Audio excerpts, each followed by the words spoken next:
Uno de nuestros titulares, sin duda, de la presidenta del Perú, Dina Boluarte, que se presentó esta mañana ante la Fiscalía. Tuvo que declarar por los hechos que han sucedido en el país a partir de enero, con todas las protestas. Después de lo que sucedió con Pedro Castillo, la mandataria debe responder por las muertes en las protestas contra su gobierno. Y hace algunos días ya había sido tajante y había confirmado que iba a responder a todos los interrogantes que se le plantearan. Y además, que no iba a usar su derecho a guardar silencio.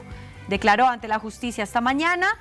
Un grupo de periodistas incluso fue retirado de la Fiscalía ante lo que estaba sucediendo allí a las afueras, porque estaban a la espera de lo que iba a pasar con la presidenta de la Nación. Después de sus declaraciones, anuncian que ingresó al Ministerio Público por la parte trasera. Pero ¿quién mejor que Antonio Maldonado, ex procurador del Perú, en directo desde Lima, para que nos cuente todos los detalles y, por supuesto, analice con nosotros esta noticia? Ex procurador, le doy la más cordial bienvenida a estas pantallas. ¿Cómo se encuentra el día de hoy?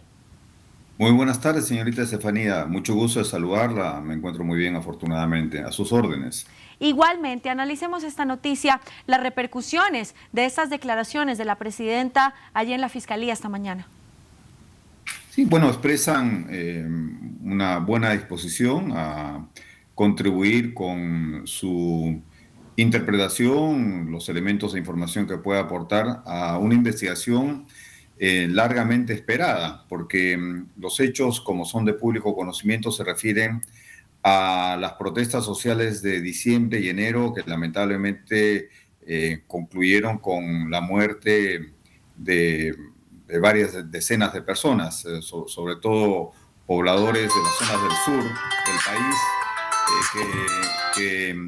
que fueron expresaron su derecho constitucional y, por supuesto, su derecho protegido por tratados y convenciones internacionales a protestar por determinadas situaciones con las cuales no están de acuerdo.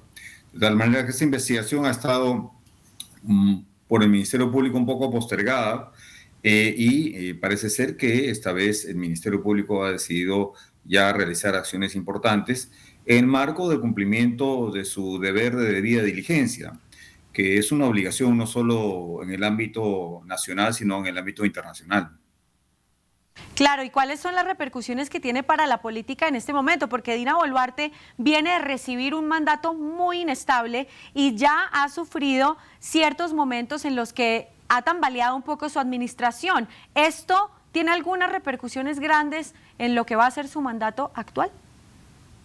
Mire, seguramente el desenlace de este caso, de esta investigación por las muertes que estamos comentando, va a tener un impacto político.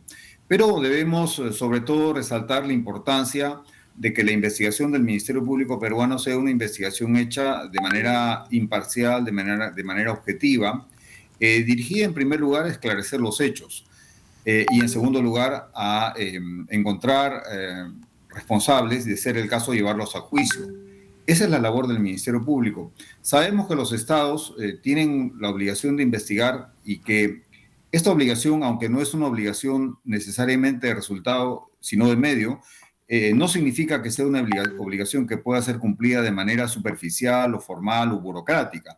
Tienen que realizarse todos los esfuerzos necesarios para llegar a la verdad de este caso tan sensible y que han enlutado a tantas familias en el Perú, de tal manera que, sobre todo, esto es lo que hay que resaltar, que la investigación del Ministerio Público sea hecha de manera imparcial, objetiva, sea hecha en forma rápida, que no esté pausada como ha ocurrido con los últimos meses, y bueno, que nos arroje luces sobre cómo ocurrieron los hechos y quiénes son los responsables. A este efecto, como es de conocimiento público, se han pronunciado diversos organismos internacionales, entre ellos la Comisión Interamericana de Derechos Humanos, que hizo un informe muy completo, un informe holístico, sobre estos lamentables sucesos. Por supuesto, la responsabilidad claramente recae en la cabeza, en este caso en Dina Boluarte, pero no existía algún tipo de conocimiento de que estas protestas habían sido quizás convocadas por el mismo Pedro Castillo y por sectores también pertenecientes a los seguidores de Evo en Bolivia. Mire, sobre ese punto, la comisión recibió en efecto esta alegación por parte del gobierno de la señora Dina Boluarte.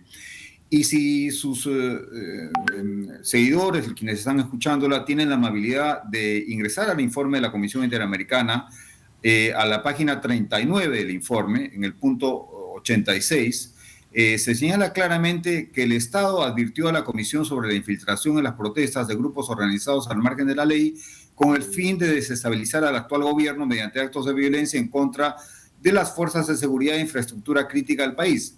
Sin embargo, dice la Comisión, o dijo la Comisión en este informe, hasta el cierre del presente informe, el gobierno no había entregado ningún medio de prueba que confirmara esta hipótesis. De tal manera que esa es la situación respecto de ese tipo de afirmaciones, nunca han sido probadas. ¿Cómo va a seguir el proceso judicial en contra de la presidenta? Mire, como le reitero, estamos en una investigación que empieza recién. La investigación un proceso penal tiene 3 fases centrales: la fase preparatoria, la fase intermedia y la fase del juicio. Estamos todavía en la fase preparatoria, pero ni siquiera en la fase preparatoria, estamos en una subfase de la fase preparatoria, que es la investigación preliminar. De tal manera que recién el Ministerio Público está copiando todos los elementos, testimonios, información que, por supuesto, hoy día modernamente, cuando se trata de este tipo de casos de violaciones de derechos humanos, está gobernada por los protocolos de los más altos estándares. Concretamente, este tipo de muertes, por ejemplo, para la investigación de este tipo de muertes, resulta de gran utilidad, para poner un ejemplo, el protocolo de Minnesota, ¿no? Claro. Que se refiere a la investigación de este tipo de casos, ¿no? Por poner un ejemplo, por supuesto. Ya que estamos hablando con usted, que usted fue procurador de la Nación, encargado de auditar, entre otras cosas, la labor del presidente, ¿cómo ve la política actual en el Perú? Mire, está en su peor momento. La desconfianza de la ciudadanía respecto de los poderes del Estado es enorme, es muy grande, tanto respecto del Congreso de la República como respecto del Poder Ejecutivo. No se salva tampoco el Poder Judicial. Hay mucho que hacer en el Perú.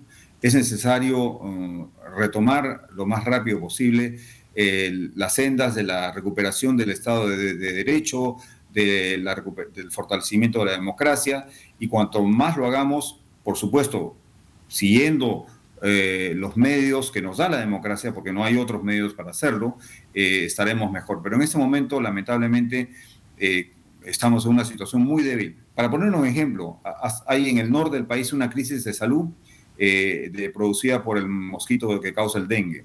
Y bueno, la inoperancia del Estado ha sido manifiesta, hay una gran insatisfacción, y esto resulta bastante preocupante y además inaceptable, habida cuenta de las lecciones que supuestamente han obtenido los gobiernos, por supuesto en todo el mundo, pero en particular en el Perú también, respecto de la forma como se trató la pandemia de la COVID-19. De tal manera que hay una situación política muy crítica en el Perú en este momento. Bueno, Antonio Maldonado, ex procurador de la República del Perú, muchas gracias por haber estado con nosotros aquí en estas pantallas analizando la situación de la presidenta, y feliz almuerzo. Igualmente, hasta luego.